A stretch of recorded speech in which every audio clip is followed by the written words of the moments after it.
this afternoon or this evening, depending on where you are. So it's almost time for happy hour, and to help you with that, it's my pleasure to welcome Chris Brown to our discussion tonight. Chris is now, as of February 2021, the commissioner for the Chicago Public Library, which is one of the largest public library systems, not just in the country, but in the world. Chris, we're going to talk about how you got from deputy county librarian in Santa County Library District to commissioner of the Chicago Public Library. We're going to ask you for what the secrets are to get to that point in your career at such a young age, right? So before we go there, Chris, I want to say thank you very much. We're going to invite, as Christine mentioned, people to ask you questions. Here's an opportunity for people to learn from your experiences as well, and for us to hear from you about your philosophy of leadership and any advice. People would be happy to hear from you. Hopefully they'd be happy to hear from you about that. So Chris, as I mentioned, you started your career in California, and now you're the commissioner of the Chicago Public Library. Before we go too far there, what is a commissioner and how is that different from being a library director? Oh gosh, and I'll have to get into that story because it actually starts in Chicago, not California. And thank you all for coming in on your Friday night. There's 42 of you. Just thanks for spending your evening with us. I think short answer is I see it as the CEO, and I think the scope really. It covers our 81 locations. We have our large Harold Washington Library Center. But I think for me, that scope of that commissioner role has more to do with the relationships. What are the collective goals of the city? Where is our work intersecting? What are our ambitions for Chicagoans? So I think that dynamic and the relationships are kind of, for me, this core of my scope. So you've just been there since February, and we're at the end of March, so almost 8 weeks now, or is it 7 weeks? And what has it been like making that transition? I mean, on a personal level and also on a professional level for you? Well, it's extremely bizarre to do this in COVID. I think from just the recruitment process and interviewing, and you're meeting your staff, and normally you get a chance to go out to lunch even, right? Right. I have to do all these Zoom meetings and everyone's face is covered. So I think one of the things that I've really been making time for, given that it's COVID, our buildings are open, is just going out and meeting our staff. So it's been like 7 to 8 weeks, and I've been to about 40 locations. So just getting a chance to see all the different neighborhoods and the different branches. So a lot of it's just spent time meeting with our teams, meeting the branch managers, meeting our clerical staff, and hearing about, what's the bright spot for them at Chicago Public Library, learning about their challenges, what are they doing for our residents, and just having a deep dive with them. And of course, again, it's COVID and they're out there in the public, and our mayor is so focused on equity that I just feel like I need to kind of be out there at those locations with them. So before we go into your relationship with the mayor, because I do want to talk with you a little bit about that. For people, if you didn't hear it, Chris said the Chicago Public Libraries are open. And Chris, you guys may be the only library that I'm aware of your size in particular, that has remained open during COVID. Is that throughout this whole process, only recently? What's the story behind that? Yeah, so we've been open since the last summer. So I've only been here for 2 months, but they've been open most of the year. And I'm sure people kind of have read some stuff in the press, and we got some coverage for being open. But I think for me, coming into this, what I'm really proud about in terms of our staff and what they've accomplished we're one of the largest departments in all of Chicago. I think we're about fourth largest. Yet we've kept the lowest case count of all those city departments, which isn't that much of a surprise to me. Librarians, they're going to kind of adhere to those rules, and safety is really important for them and for our public. So, my hat's off really to them. And I'm so glad that we've been prioritized in the city to get all of our vaccinations. So while we were still in 1B as a city, we were working closely with the Department of Public Health and the mayor's office, and we ended up getting our department and all of our staff moved forward to register. So they're all getting their vaccines. I got my first one, so it's exciting for them. I'm really happy for them. So being open isn't just curbside service. You're talking about the doors open and staff have some protection while they're out at the job. People are inside using the library, or are they just shuttling through? Yeah, the buildings are fully open. Not the meeting rooms, but you can browse our stacks. You can use our PCs. Everything's still socially distanced. There's all of the protective equipment that you'd find in most libraries. But people can be in and they can stay in. We do have a large housing insecure population, and so they really depend on us, especially right now with the weather. So right when I moved in, my first day was February 1st, and I think we had like a big snowstorm right around that time. So just for you. yes. So we're a warming center. Even during some of our closed days, our regional libraries were open, and our Harold Washington Library had space open for the public. So there's a lot of people who really depend on us, and they wouldn't have another place to go if we weren't providing that warming center. Great. So you're appointed by the commissioner, or excuse me, by the mayors, right? That's correct. So Mayor Lightfoot, she's been there, what, 2 years now? Yeah. I know. To really run on that equity platform, which is what drew me to come work here and join our team. I'm sure no one could have imagined how much equity would play a role in those last 2 years. So it's probably one of those lessons of leadership, right? You never know what you're stepping into, and you're just making a commitment to do your best in that role with the context you have. So as the commissioner for the Chicago Public Library, how do you get the mayor's attention? Well, we have our normal meetings with the mayor's team and the deputy mayor. Another thing that really attracted me to come to Chicago was the team that they had built. So I report directly to the deputy mayor, Sybil Madison, and her cabinet. When I saw who was on that team, to me it spoke to all the ways that our civic work intersects. So she has city parks, public health, Chicago public schools, Wow. and libraries. And so there's really, I think, this recognition that parks and public health impact one another, literacy and education impacts public health. And so that team really works to, develop our goals together. And then, we have memos to the mayor, and I think funny enough, I've already gotten to kind of spend some time with her twice. I think in my first week, because the library is housing the city's vaccine operations center, she dropped by that first week. And I think it was like really short notice. The mayor's coming by, and we kind of all went into that role. But then she just came back again to recognize the vaccine operations center and city staff for all that they've done in supporting vaccinations.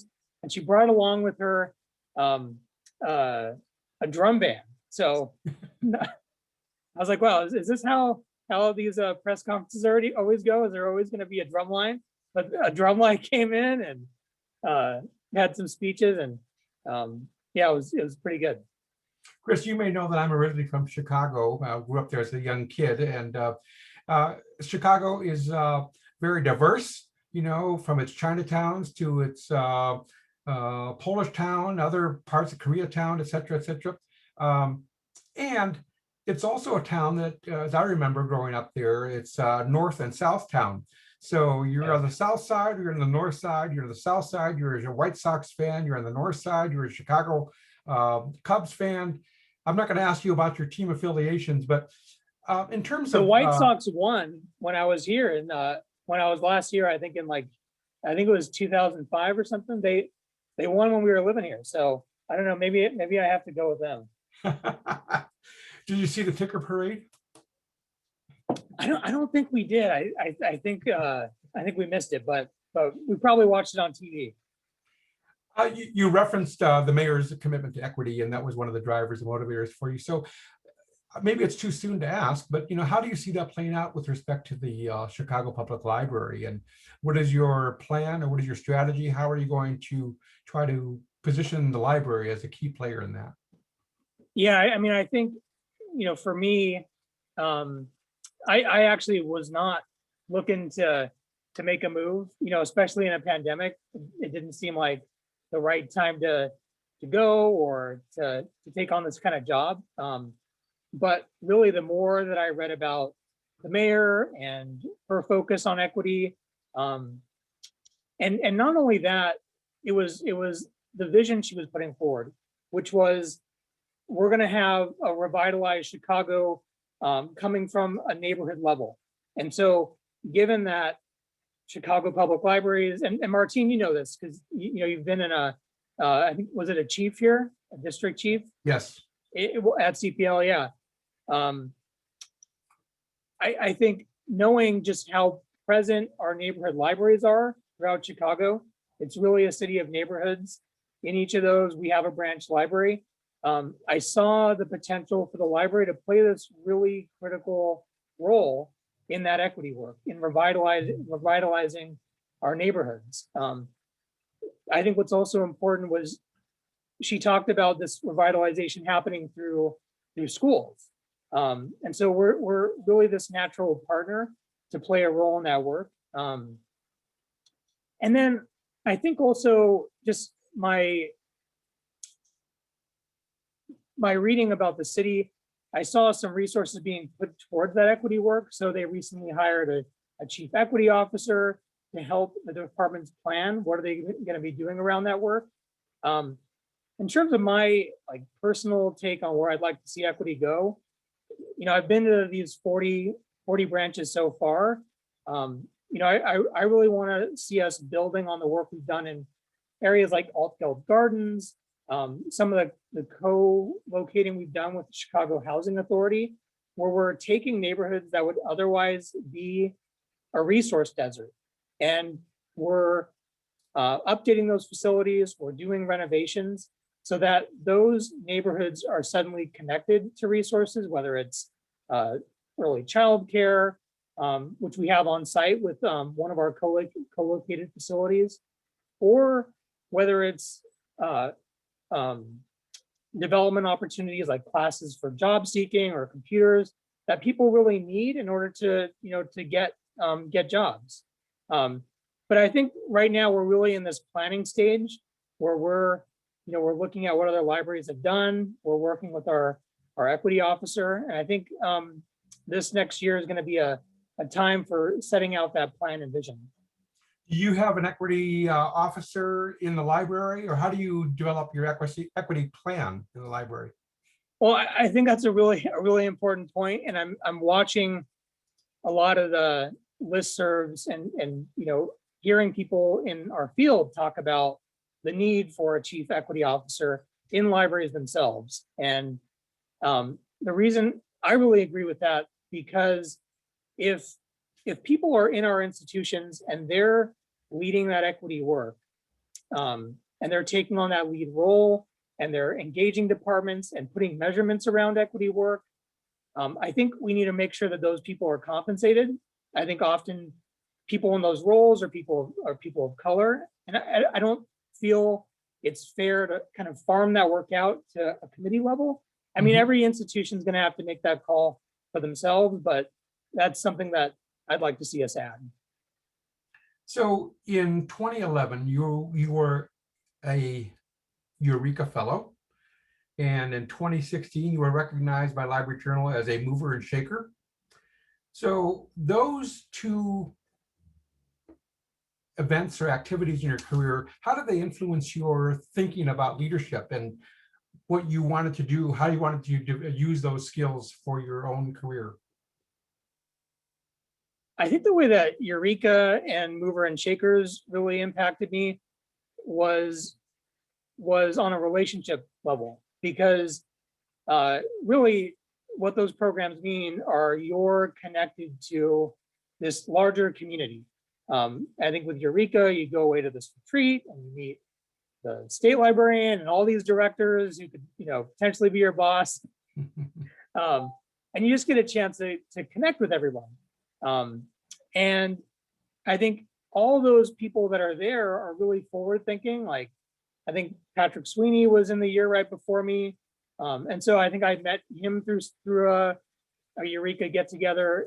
And I think, For people who don't know who Patrick Sweeney is, you could tell them. yeah, so, at every library, one of their kind of founding leaders. And I think each of those people that I would meet really shifted my frame of reference in library, how I could be thinking about our work, our service. I went through that program with people like Nicole Piscini. I know she worked a lot with like foster youth and, Morgan Pershing, who does a lot of adult programming and emphasizing the recreation and services we're providing to adults, because, they're people too. And Kate Epler, who's at San Francisco Public, who does a lot of their work with literacy for adults. And I think each of those people who I've kind of stayed in touch with, they kind of just really gave me a different frame of reference and made me think about libraries differently. And I kind of bring that to what I do now. And then there's that peer element, but I think also then there's the mentors that you meet. So I think like Eric Wolfram and Robert Karatsu and all these people who are leaders in California libraries. I think all those folks have given me advice over the last, 10 years. And so, I don't think I kind of had some of the programmatic successes or work successes without those people. So I think it's connecting to those relationships.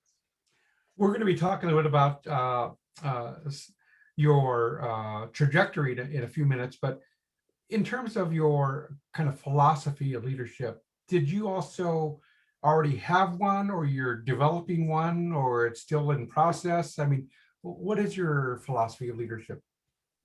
Well, my dad was a Marine, so that had like probably a huge impact on me. Semper Fi.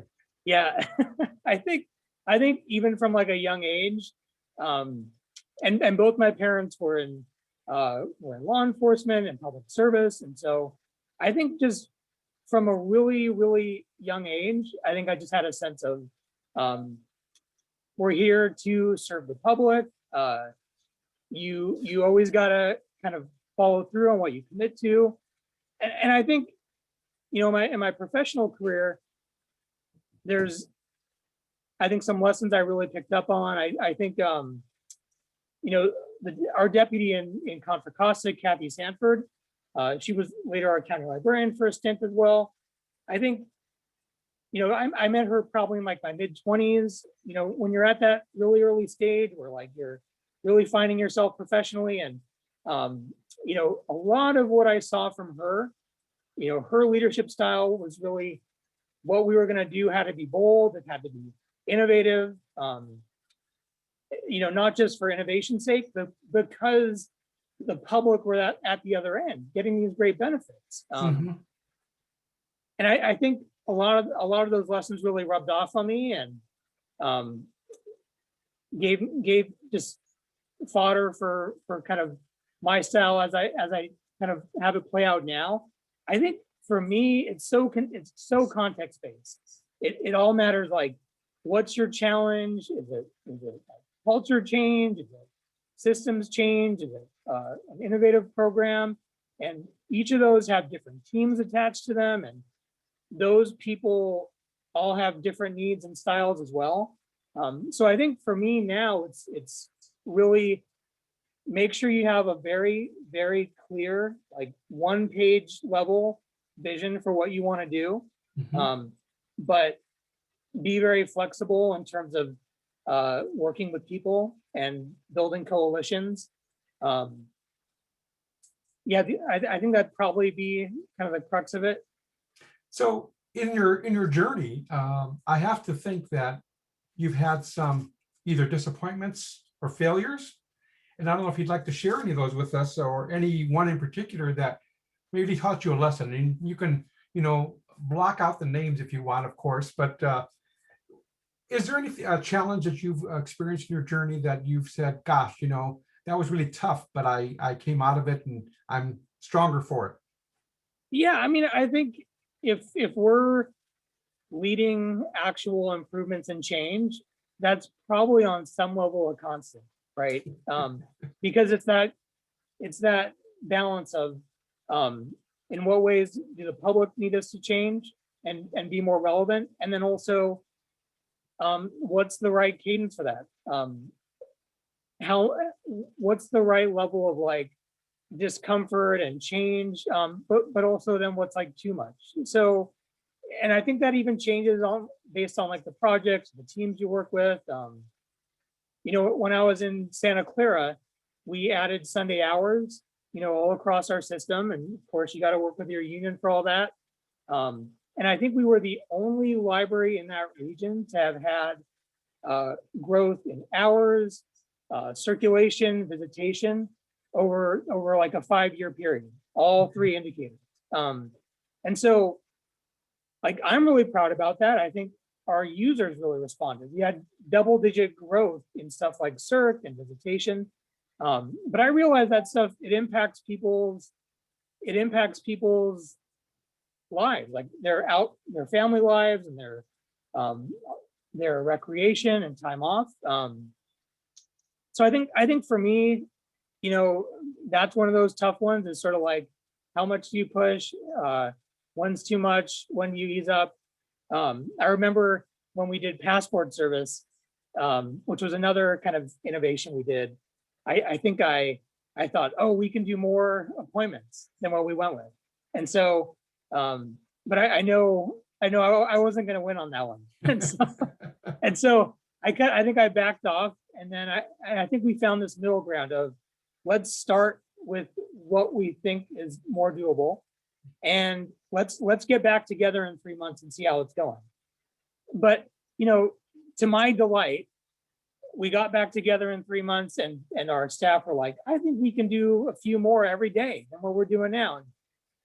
And so it's a good lesson to me too, like just let people have that discovery. You have to know how to pace things, I think. I heard the president say yesterday about certain things have their own time, right? Our new president, President Biden. We have a couple questions. I'm curious for you on that, because you've been at Brooklyn, you've been at Oakland, you've been at LA Public, right? You've been at ULC. Can I ask that question? Like, how did you pace? How did you kind of balance that pace? Well, when you can interview me next time, okay? Right. I think you're right, though. There's always a time when it's time to move on. And I think in both of those instances, whether it's for personal or professional reasons, there was a reason for me to move on.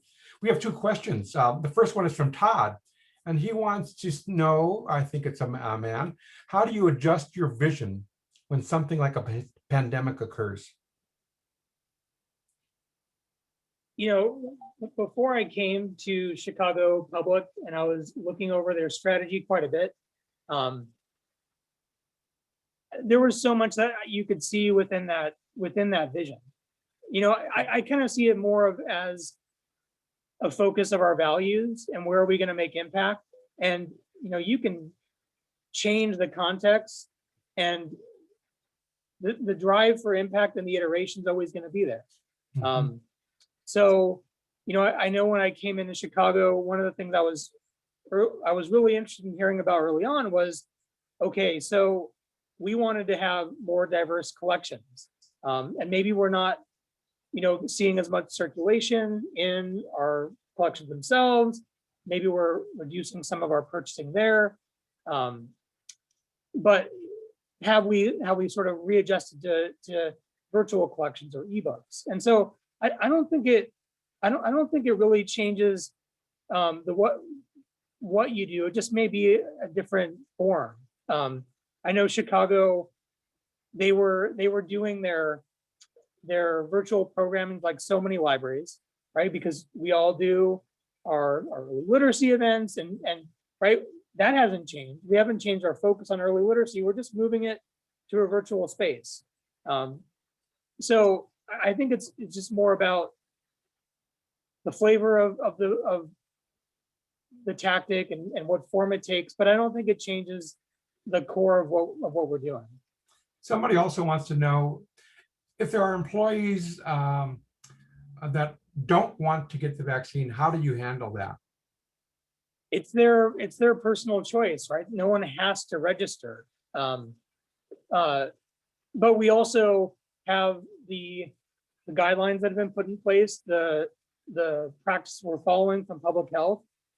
So those also don't change. So it's kind of a personal choice, but what we're offering doesn't really adjust. Okay. We have another question about if you see a noticeable difference between Chicago Public Library and libraries in California. I think Contra Costa really reminds me of Chicago. I think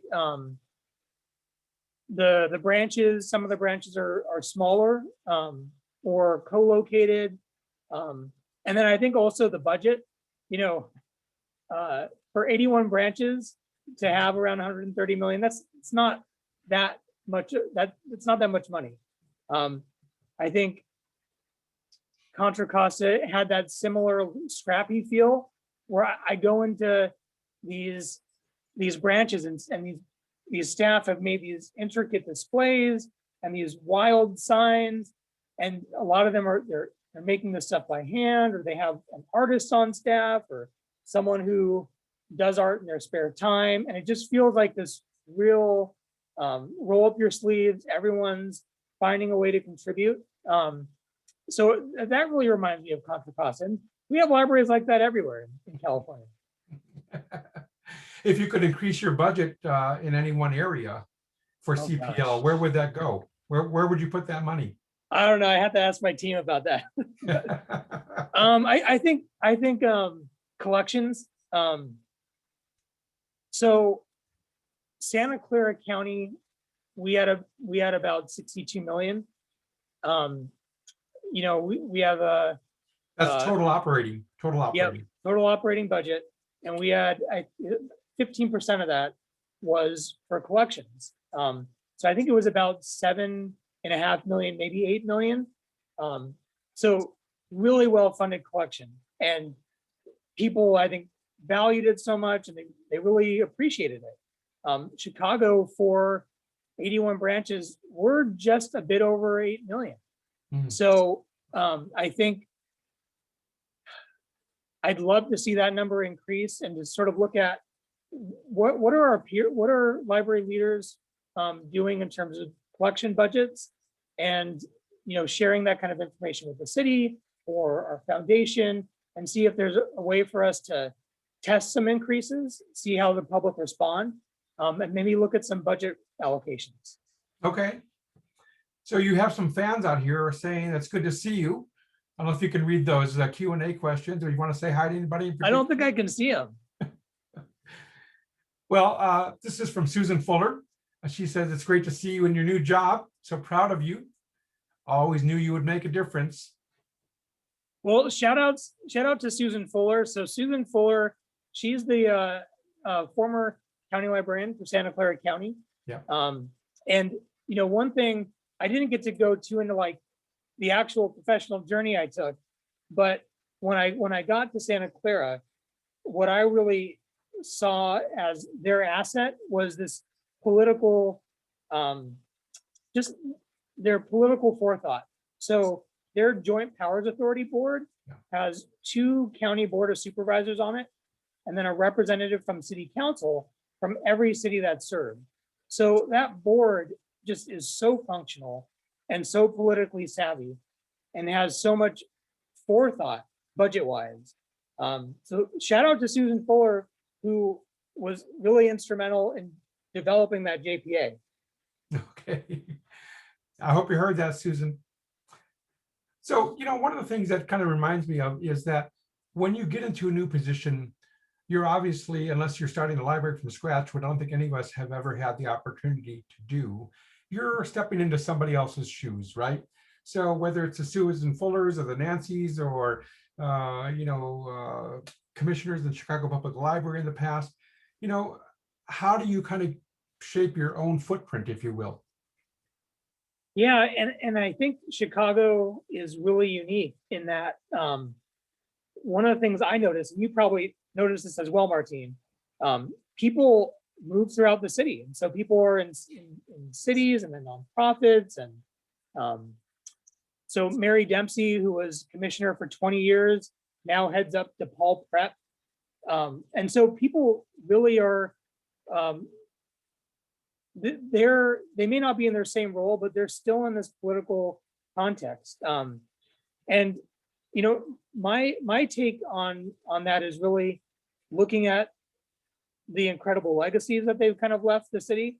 I think with Susan, she really during her era did so much to locate branches in neighborhoods that would sort of pull people from different areas that would bring them to neighborhoods they might not normally go to.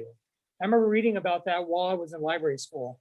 And I think one of the former deputies, Amy Eshelman, is now the first lady. So the wife of Mayor Lightfoot is a Chicago Public Library deputy, and she did so much in establishing and starting new media with Mary Dempsey, and they had this whole philosophy of this research to practice model, right? It was research informing what we do.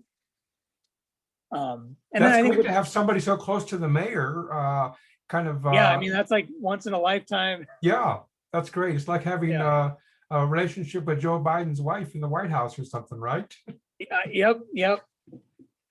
So, there's also the potential for the legacy that they left to be something that you got to be careful about touching or tweaking, right? Because, especially if there are people who think that the program, well, I'll say this, but not too loudly.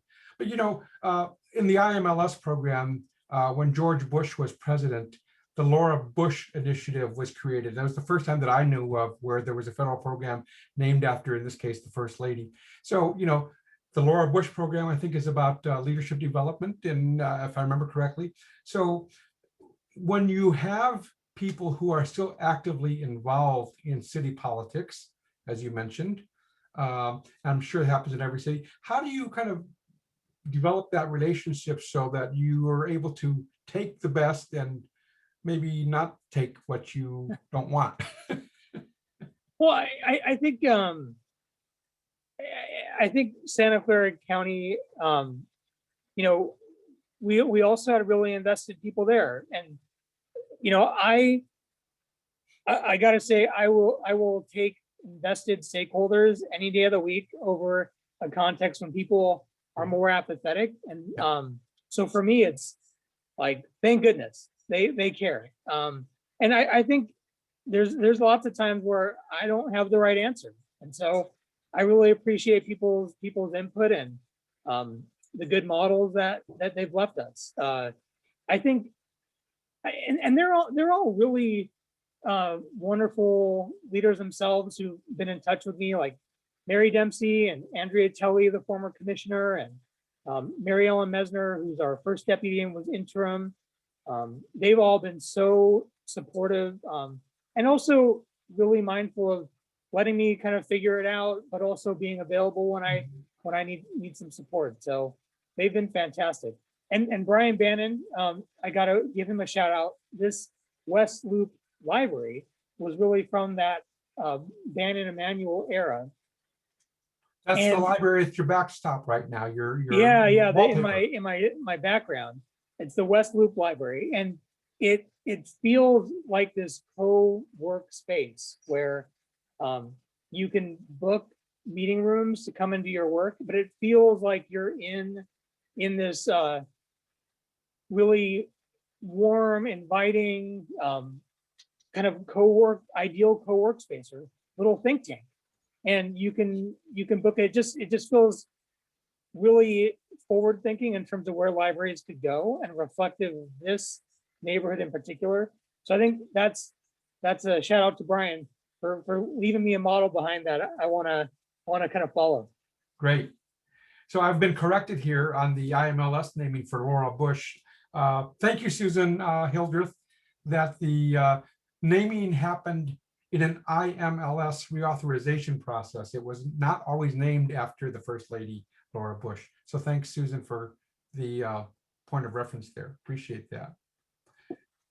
So Chris, you've reached half your goal in terms of visiting all the branches. You have another 40 or so to go, not quite 40, right? Yeah. And so, one question that I'm sure some people may have is, so comparing Santa Clara County scale to what you're doing now, how do you make that leap mentally? And how does that change how you approach the job? Yeah, well, I'm I don't know if Derek Wolfram's on, but he was the former deputy before me in Santa Clara, and I kind of followed in his footsteps. And Santa Clara, even though it only has 8 libraries, but they're large buildings. They're up to 60,000 square feet. Chicago has some smaller branches. I think at Santa Clara, there were multiple times when I was the sole deputy. You get lots of other duties. I think in Chicago, there's a really nice system thought out for people over branches. I have Maggie Clemens, who's our deputy over library operations and patient experience, and she and her team are over all of those 81 locations. Martine, there's actually 6 districts now and 6 district chiefs. So I don't think that was the case when you were here. So you probably would have appreciated that. So I'm better off now. I got a little bit more support than they used to have. That's great. Hey, yeah, I think I had 21 branches in my portfolio when I was district chief in Chicago, but that was a long time ago when running libraries was much easier. Oh, they didn't have this internet stuff. Oh my goodness. Hey, Chris, we have a question from your colleague back in California, Madeline Ildefonso. She says, can you talk more about your approach, Chris, for moving big ideas forward in large institutions? There's always those people that are really, really hungry and they want to do that forward-thinking work. And so, I think you have to have the strategy, but I think you also, you need those people who are gonna really be accountable to something succeeding. And I think, most people who are, I know Madeline, that she does that for LA. So she knows the answer to this, but I think it's finding those people who are gonna move that work forward, really equipping them with processes and conversations to make sure the strategy is really sound and is going to be really relevant. Like, you want people to do hard work for something that people are hungry for. When I was in Santa Clara, we had this new librarian, Adrienne Keene, who we knew the public were hungry for health related services or information about health. And so, her and I worked, and she did a lot of a lot of scans for, what is our strategy in our neighboring agencies? Like, what are hospitals doing in their strategic work, public health doing? And we realized, I think in her research, she found that 1 in 2 adults is pre-diabetic in that county. It's a public health crisis. And so stress is a major contributor to it. And so her and I and this team would kind of bat around, what could we offer the public to help with that, to bring down stress? We also live in Silicon Valley, where there's this real tech emphasis. So I think we ended up going with this adoption of Headspace and lending it out and piloting that and being the first library in the country to lend it out. So I think kind of supporting your team, equipping them with a really strong vision and idea, and then letting them really run with it. She did fantastic. Great. One of the struggles that I've had in my career, and I'm going to ask you if you have any advice about this for me, is the whole notion of the relationships that you develop with staff internally. And I don't subscribe to this philosophy, but I remember a director who once told me that, oh, I never have a relationship with the staff. I would not have anybody over for lunch or have drink after work, or it's just because there's a separation. You have to have this separation. And for me, that was just never part of my nature and not part of my culture as well. How do you have a philosophy on that? Would you, never the twain shall meet, or what's your thinking about that? My feeling is it's not so much about just how close are you with your teams, but also I don't think you want to, for me, I don't think you want to take away that opportunity to learn from each other. Like, when you're eating, when you're just hanging out, you spitball ideas and talk about things that you're just not gonna chat about in a meeting. I remember I mentioned Kathy Sanford. One of the first projects I worked with her on was this Museum Pass program, Discover and Go. And I think one day we got lunch, and it was after, I think, a presentation we had done. And I think I asked her something like, or no, I think she asked me something like, well, what do you want to do with your career, Chris? Like, what do you want to do? And I think I said something really naive, like, or just very big picture, like, well, I just want to help people and do important work and make an impact. And wherever I'm at, that's fine.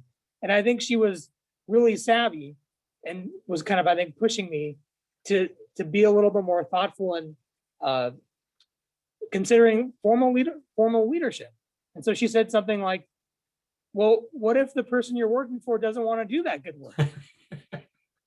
And so I think you want that learning and that organic mentoring and checking each other's ideas, and that's invaluable to me. Okay. Thank you for the advice. One of the people on the webinar right now has said that they have a great respect for you, Chris, and your love for libraries, and also claimed that you're a good rapper. Oh no, he likes that I have good taste in rappers. But that's Danny Lay. Yeah. Shout out to Danny Lay. So he's one of those librarians who, I look at his work and think that's where we need to be going more toward. So he's over in Marin County. I think during this pandemic, I haven't seen many libraries shift as quickly as he did. So he was doing a lot of virtual programs that were with, digital content producers and artists and people who were kind of up and coming in culture. And I just feel like he had a much better sense of having a finger on the pulse of what people really want, who are younger adults. And I really look to him for what we should be doing. So shout out to Danny Lay.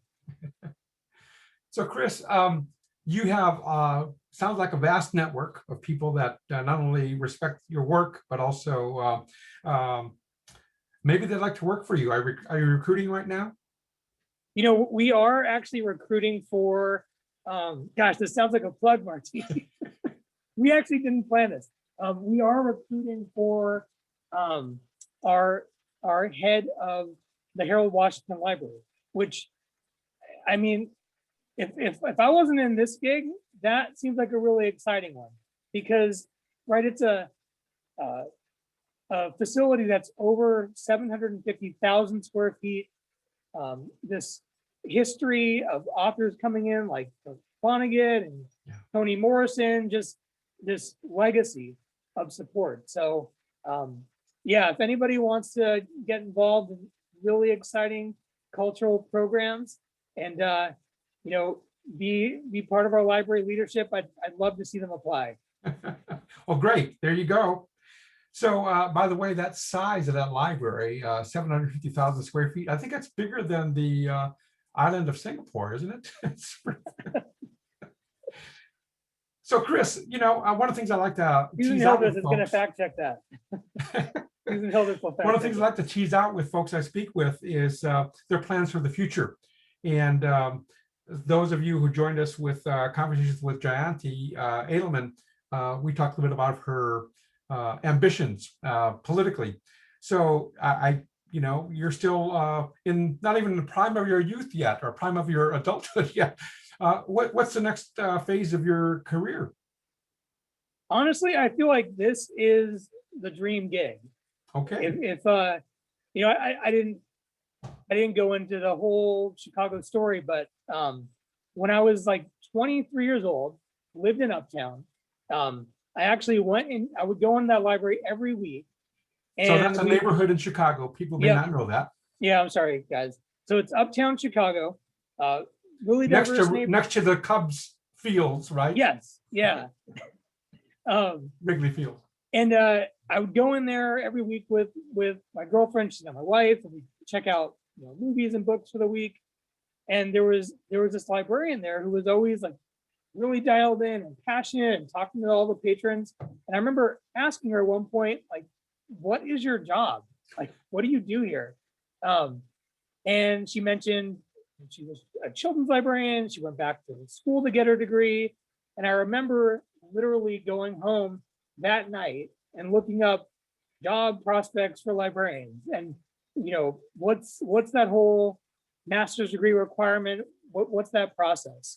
And so I probably would have thought early in my career and right now, if there was any library system I could, you know, be in this role at, this would be it. It's kind of come full circle for me. So I don't think I have much beyond this. Well, I think that was the right answer for anybody from Chicago who was listening. So Chris, I want to thank you so much for spending some time with us. I want to see if anybody has any last questions before we head on out. Are there any other questions out there, Christine, that we did not pick up on? Yeah, and I actually just invited someone to join us. Okay. How you doing, man? Hey, Chris, how you doing? Good. This is like interview part 2. Just a real quick one, because Christine asked me, well, hey, do you have any good stories about Chris? Oh, I said, my gosh. yeah, I got a few. Oh, and you alluded to your time at Eureka at 2011. I had the privilege and pleasure of being one of your mentors there. And actually, that was a good time because I was looking at chat. I mean, like Morgan and Maddie, Nicole, Lana, Kate, they were all there at the same time, a good group. Yeah. And I guess first, did I ever make you cry at Eureka? Yeah, man. Everyone gets emotional. Yeah, I yeah. thought- You know, I think everyone's like, you know, kind of finding their limits as leaders, right? So, you know, shout out to crying at Eureka. No, that's actually maybe not so much the story, but I think maybe for some of the younger librarians out there that maybe want to know why, in my opinion, I think Chris, even back then, I could tell he's going to be a great leader. And, obviously you've, fulfilled that, and you're going to continue to do really, amazing things. But I remember very distinctly back at Eureka, and I didn't know Chris before this, but once, we started to know each other a little bit better, the one thing that I still remember to this day, Chris asked a lot of questions. I mean, like everything triggered like 18 other questions. But I think what made Chris really stand out in my mind is because the questions he was asking was not like, how do you do something, or, what are you doing? Logistical kind of things, not important, because, Chris is a smart guy. I'm sure he could figure all of that out. He knew how to do something, but he was always asking, why are you doing this? Or what was your mindset, when you made that decision? Or what was your philosophy going into, what you actually did? And I thought that was great because, it was real obvious he could see the big picture. And I thought, if you're going to ask a question, yeah, I mean, you can ask me all day about how to do something, and that's kind of boring. You can read that in a book, but to figure out the why of, what you're going to be doing, I thought that was really great. That's something you were doing way back then, I'm sure. And right now you're asking a million questions of people in Chicago. And but Gosh, I hope not. I just think it's really great. Really proud of you. Torturing everybody. Hopefully I we'll probably have made this- Robert cry with my questions. No, I'm just looking forward that, next time you're back in California, we miss you out here, but, you're doing great things in Chicago, and, have a bourbon and a cigar for me, okay? Oh, thank you. Robert, miss I'm you glad you so could much. join us. Listen, you bring up a really good point, Robert, and I wonder if you could stay with us for a few minutes, but it has to do with kind of the role of a mentor in helping to develop, helping to work with somebody. And it sounds like you've been doing some of that. I don't know if you were an official mentor for Chris, or it was something that just happened because of the relationship you developed. But can you talk to us, from both of you, the role of mentoring? And in particular, I'm thinking about Chris, now he's in a position where people are going to look up to him for either formal or informal advice. Robert, what words of wisdom do you want to share with us about mentorship? I mean, me personally, I've always been like really, I guess, insecure. So I never really sought out any kind of a formal mentor because it wasn't in my nature to, I don't know, try to be vulnerable and say, what? And so a lot of it was just very informal, never had a formal mentor. But I really do think it is important that, once you find someone, and Chris really alluded to this, that you can relate to, that you can just talk to, you can go out, you can have a drink with, you can have a meal with, and just, exchange your ideas and, be open to that kind of thing. If, that's, I think if you really wanted to learn, because I right now looking back, I regret I did not hook on to some people that I probably should have, because I would have been a lot smarter and I would have gotten, where I wanted to go maybe a little bit faster if I were willing to listen to other people.